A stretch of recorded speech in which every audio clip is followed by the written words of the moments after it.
Hey everyone, Eggman here with another video, and today we're going to do a prediction ban list for the Dragon Ball Super card game. We know that we're getting a BT18 as well as the new Zenkai mechanic in the next couple of weeks, so it's going to be a somewhat impactful ban list if it happens. I don't know, we're going to talk about my thoughts about it real quick, but before we do, two quick things. One, I am a little sick. I'm recovering right now, so if I'm a little grumbly or a little nasally, more than usual at least, that is the reason why. And two, I honestly don't think a lot needs to be hit right now. We've been in the BT17 meta for a long time, but by and large, I think it's a really good format. There's not a lot that I think needs to change. I think blue and yellow are probably a little bit overtuned compared to the rest of the colors, but there is a good amount of variety and everything else. And so we're going to kind of split it up into three different parts. We're going to have like things that I think needs to be touched, and then I guess like ones that I'm not too surprised if they get hit, and then like some wild cards at the end. But in general, I think we're in a fine meta, and honestly the ban list might be hit by a bunch of things that honestly I'm not thinking of for the Zenkai mechanic. Since it's a new mechanic, it's based on comboing cards and whatnot.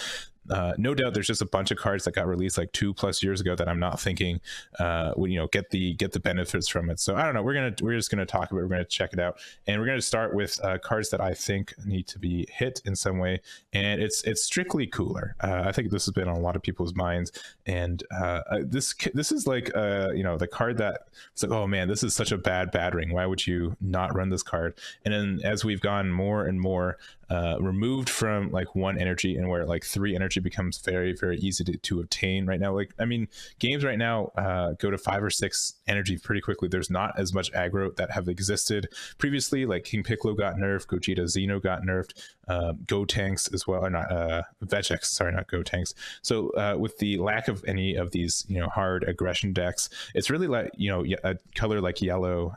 So you know what, I can get to 6 energy very, very easily and still be alive, and then I can use this cooler to really force myself into the combo step. So in general, I think this is a card that when it first released, it didn't, it was really expensive to get to that 3 energy, but now it's very easy to do so. And we've seen it in the past where if you're able to get into your combo step, sometimes you just win the game. And so obviously that's why Bad Ring was hit like it was, and I think cooler is probably in a spot. It's either it gets hit, or we're going to shift to a meta where it's a little bit faster and not as a mid-range control style.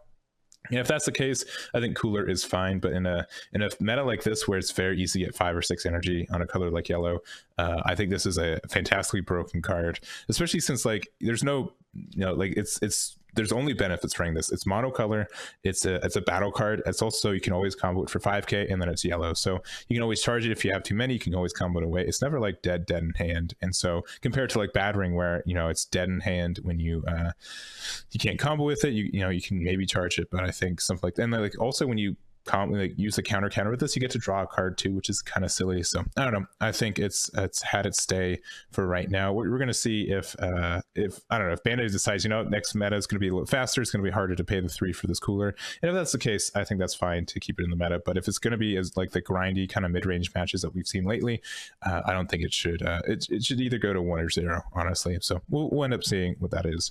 Honestly, that's the only card that I can see being a bit of a trouble card or a little bit overtuned right now.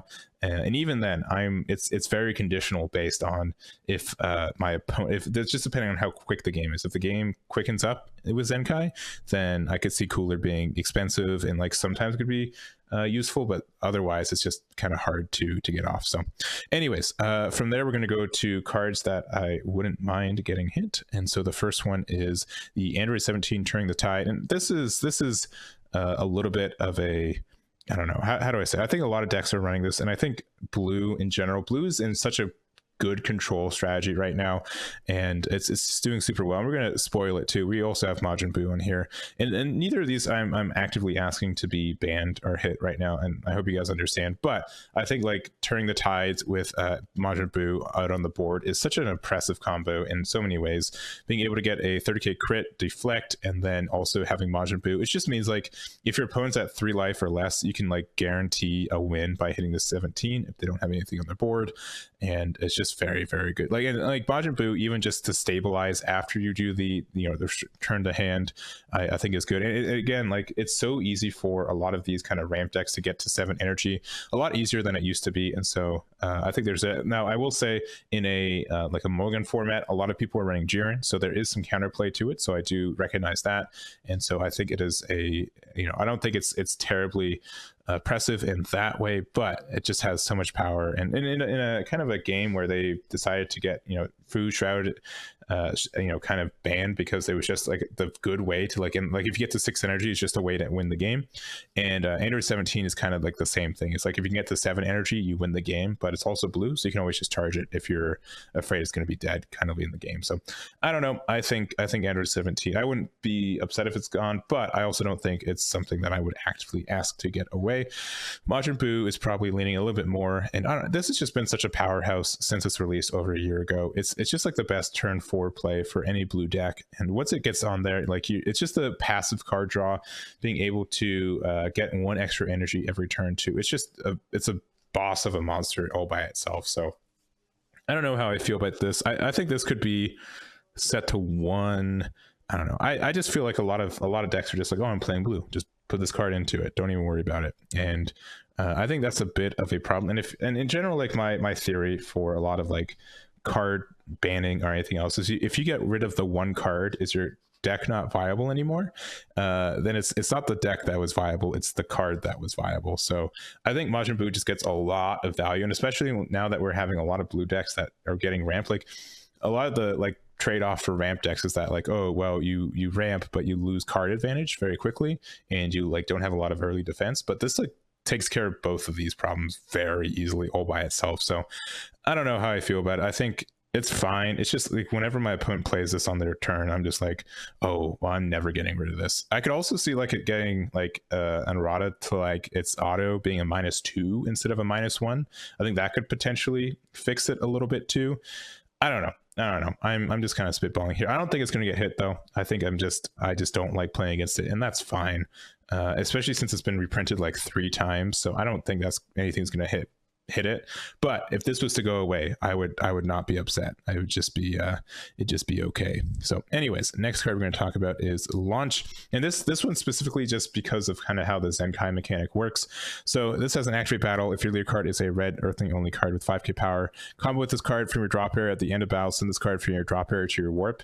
Based on kind of current rulings and current understandings is that you could use this activate battle, then you can put in your Z energy, and then you can pay a Z cost and put it back into your drop. So I think that needs to just change because of potential like recycling. This could be very, very easily, or they could just be like, this could be a hard errata or something like that. But this is just something that's on my radar for an interaction that could be really good if it doesn't get kind of quote unquote patched out. So if you guys don't know about this mechanic, and this might just be like Q&A that you can't do it because Bandai says so, and that's also fine.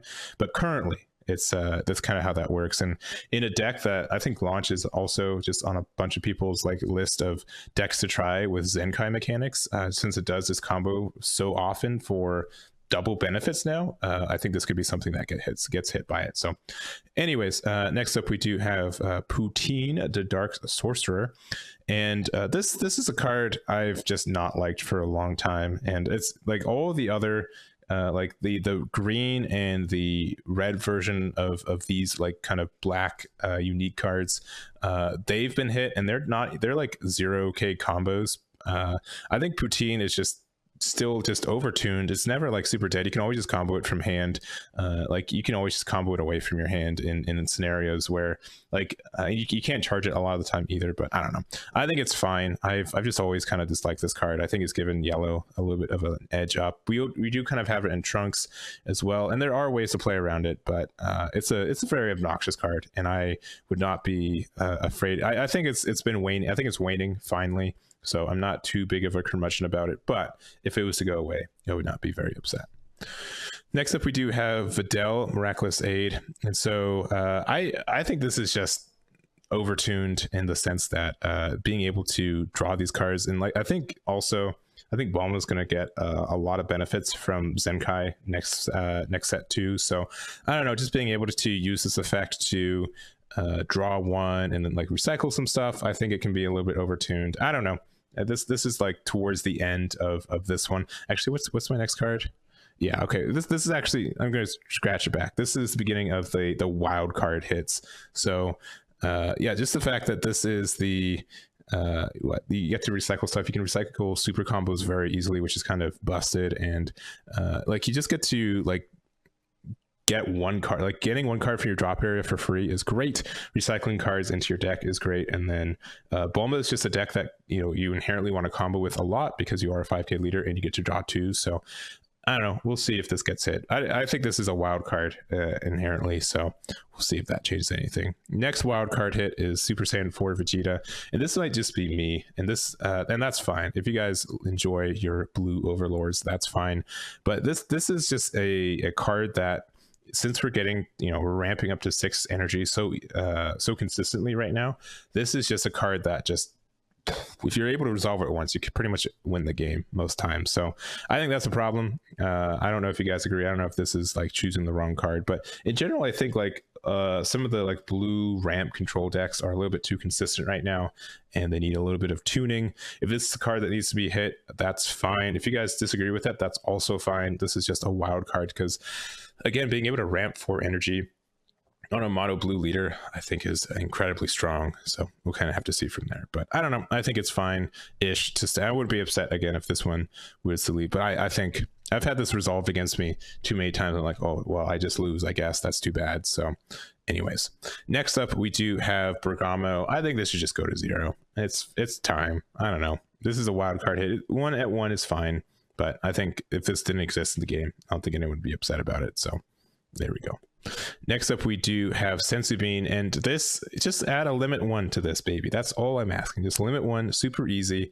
We're already like, we're in a game now where Zenkai leaders can just make it so that you already have a base 20k leader, and then you can Senzu Bean up to make it a 25k base leader. So I think that's like, if you can like Senzu Bean more than once a turn, that's rough. To just have a casually 30k leader, that's a lot of beans on that boy. So I don't know. I think I've always, as soon as they made the limit 1 keyword, I'm like, okay, make this limit 1 easy, because a lot of people still abuse Senzu Bean in a lot of decks. It's just so good on offense and defense that it's never truly dead. So I don't know. We'll see if that changes, but it's my wild card. And last one, Champa in I guess East Kai as well, but in a format that there's so much like benefits from comboing and whatnot, I think, I don't know, Champa's been around for so long, and it's just such a win condition.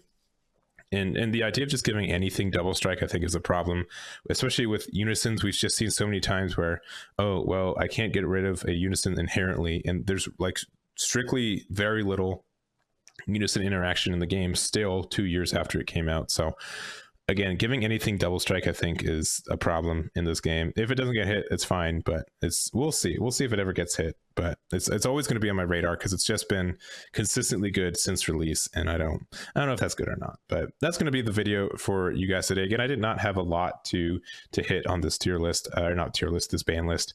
But if you guys think of anything that I missed, I didn't talk about, please let me know in the comments. I really would want to see where you guys, your heads are for cards you don't like existing, or maybe something that I didn't know about that kind of gets busted by the Zenkai mechanics. So I'm looking forward to seeing what you guys say in the comments. But that's going to be it for me. Thank you guys so much for watching. I do appreciate it, and I'll catch you all next time. Damn it.